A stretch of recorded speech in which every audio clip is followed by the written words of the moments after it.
Xorazmda yana bir shov-shuvli 10 milliardlik masala. Xorazm viloyati prokuraturasi va sudining aql bovar qilib bo'lmas harakatlari. Diqqat qiling, aniq hayron qolasiz. Bu xoin bular, men aytaman bo'lsam, bu xoin. Agarda xoin bo'lmaganimda, meni o'g'rini podderishga etib, meni yonına olmasadilar meni aytibda. Firibgarlik qilish uchun ham bir miya ishlashi kerak-da, odamda bir savod bo'lishi kerak-da. Bu bola o'zini odini yana bir ruchka bilan qog'oz qo'yib bersa, odini yozib bilmaydi bola-da. Buni tergov qilgan tergovchini yonidagi tergovchi hozir buni advokati. Bu 3 milliarddan 2 milliardni jinoyatchilarimiz o'zlariga qaytarib berish bo'yicha yana qaror chiqarib berdi. Adolat so'rayman, adolat. Faqat adolat. Adolat bo'ladigan bo'lsa, men o'zim meni xatam bo'lsa, menda bo'lsin. Adolatni so'raymiz. Bu yerda adolatni joyiga qo'yish kerak. Lekin bu yerda bir o'g'ri yana 700 ming dollarni talon-taroj qilib aytib beradi.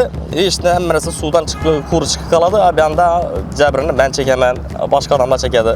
Tergov organiga ko'ra, issiqxonada turgan mana bu ustun va polietilen qoplamalarni hozirgi narxi 5 milliard so'm. Sudga ko'ra esa ushbu mahsulotlarni 2021-yildagi narxi 6,5 milliard so'm. Demak, sudga ko'ra qurilish mollari 2021-yildan hozirgacha qimmat emas, balki arzonlashgan. Siz ham bu xulosa bilan kelishasizmi? Juda kulgili. Prezidentimiz Shavkat Miromonovich Mirziyoyevga murojaat qilaman men. O'sha davlat pulini o'g'irlaydigan xoinlarni, jinoyatchilarni yashiradigan xoinlarni va bunday parazitlarni yo'qotishni so'rayman.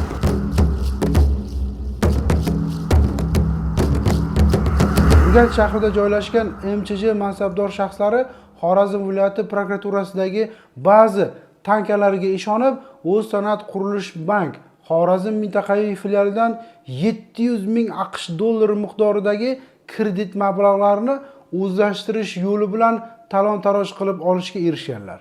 Masalan, davlat rahbarimiz, o'sha xalqimiz boy bo'lsin, hamma to'kin, sochin yashasin, hamma ish bilan ta'minlansin deb chiroyli islohotlarni qilib turibdi. Lekin hozirgi masalan viloyatlardagi rahbarlar ko'pchiligi bu xoin bular, men aytaman bo'lsam, bu xoin. Agarda xoin bo'lmaganimda, meni o'g'rini podderishga etib, meni yonına olmasadilar meni aytibda. Organlar hozir bu kimsani himoya qilib turib hisoblaymandan. Nechun deganda firibgarlik qilish uchun ham bir miya ishlashi kerak-da, odamda bir savod bo'lishi kerak-da. Bu bola o'zini odini yana bir ruchka bilan qog'oz qo'yib bersa, odini yozib bilmaydi bola-da. Bu faqat yana beradi, parani beradi, imuni beradi, buni podderishga dedilar bo'lgani. Bu meni odam bunchalik sxemani bu meni turib o'g'irlab aytib bilmasadi buni o'zi. Bunga ishni nalash xodimlar boshqasi yo'l yo'riq ko'rsatib, shu zamin yaratib berdilar bunga. Haqiqatdan kalla ishlash kerak edi. Kalla ishlamasa shab o'g'irlab ketadi. Yana masalan yana bir narsani aytaman. Buni tergov qilgan tergovchini yonidagi tergovchi hozir buni advokati. Bugungi kunda. Tushunarli. Eng achinarlisi, garovga 2 tadbirkor Xorazm Express Servis MCJ va Urganch Amir MCJning mulklari soxta hujjatlar orqali garovga qo'yilgan. Kredit olgan MCJ maqsador shaxslari olingan 700 ming AQSh dollarini talon-taroj qilinganligini yashirish maqsadida nomiga issiqxonani tiklab, ustini oddiy polietilen bilan yopib qo'yganlar. Shartnomada ko'rsatilgan uskunalar esa olib kelinib, noma'lum shaxslarga sotib yuborilgan. Mana bu 10 milliardlik biznesni hozirgi ahvoli.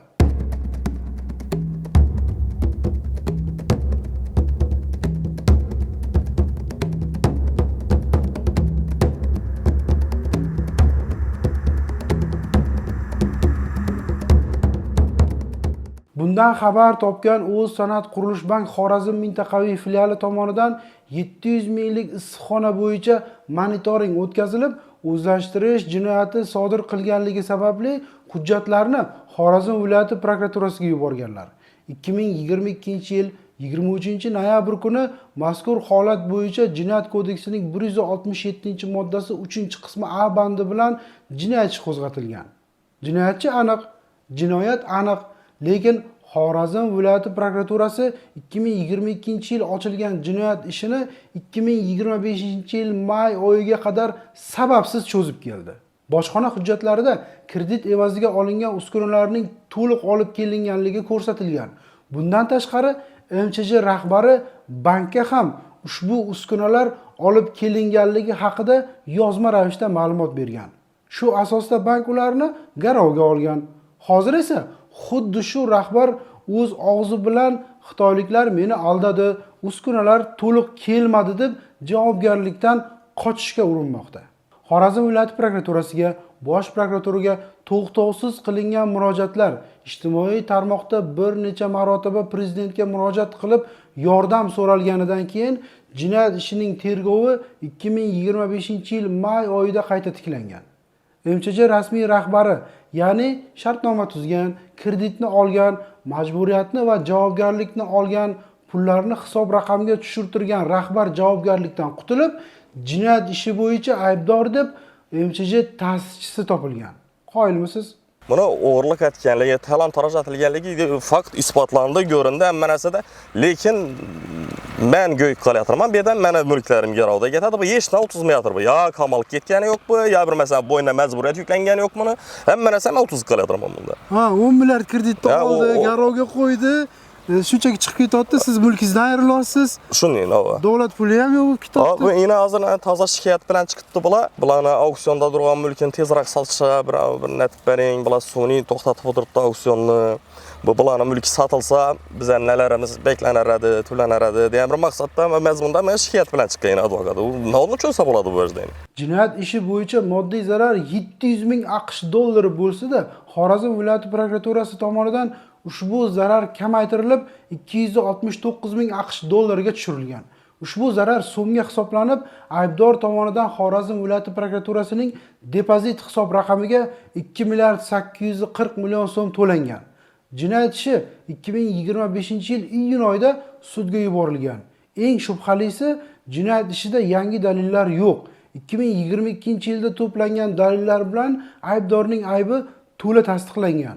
Xo'sh, yangi dalil bo'lmasa, nega unda jinoyat ishi 3 yil mobaynida cho'zib kelindi? Eng qizig'i, bu ishlarning barchasidan Xorazmning hozirgi prokurorining xabari bor. Chunki mulkidan ayrilgan tadbirkorlar va zarar ko'rgan bank tomonidan viloyat prokuroriga murojaat umuman to'xtamagan. Xorazm viloyati prokurori bu jinoiy guruh haqida aniq bilsa-da, qonun ustuvorligini ta'minlamayapti. Bu nimani anglatadi? Siz nima deb o'ylaysiz? Agar viloyat prokurori halol bo'lsa, dalillar yetarli bo'la turib jinoyat ishini nega asossiz 3 yil mobaynida cho'zib keldi? Men shu ishlar bo'yicha bosh prokuraturaga murojaat qilmoqchiman hozir. Bu ishlarni qayta tergov qilib, mana izinda kim turganini aniqlaydigan bo'lsa, mana shu o'rgimchak to'g'ridan buni kimlar kirishlar turibdi, buni kimlar podderishga turibdi, xoinlarning kimligi aniqlanadi. Davlatga ziyon yetirib turgan parazitlarni kimligi aniqlanadi. Shu o'tirgan rahbarlar ishdan olinadigan bo'lsa, ana bu korrupsiya ham shunday miqdorda yo'q qoladi shu asosda. Ish 2025-yil iyun oyida sudga o'tdi. Xorazm viloyati prokurori va prokuraturasining adolatsizliklari tugadi deysizmi? Yo'q, navbat endi Xorazm viloyati sudyalariga. Jinoyat ishlari bo'yicha Yangibozor tuman sudining 17-sentyabrdagi hukmi bilan MChJ norasmiy rahbari Jinoyat kodeksining 167-moddasi bilan aybdor deb topilib, unga nisbatan ATI jazosi tayinlangan. Eng achinarlisi, jinoyat ishlari bo'yicha Yangibozor tuman sudyasi Saidov Hikmat Rahmatjanovich tergov organi tomonidan depozitga to'latilgan salkam 3 milliard so'm puldan 2 milliard so'mga yaqinini jinoyatchiga qaytarib berib yuborgan. Bu pullar davlat banki bo'lgan O'z sanoat qurilish bankining pullari hisoblanadi. Ya'ni davlatning puli, xalqning, yetim yesirning, nogironlarning pullari, pensionerlarning pullari hisoblanadi.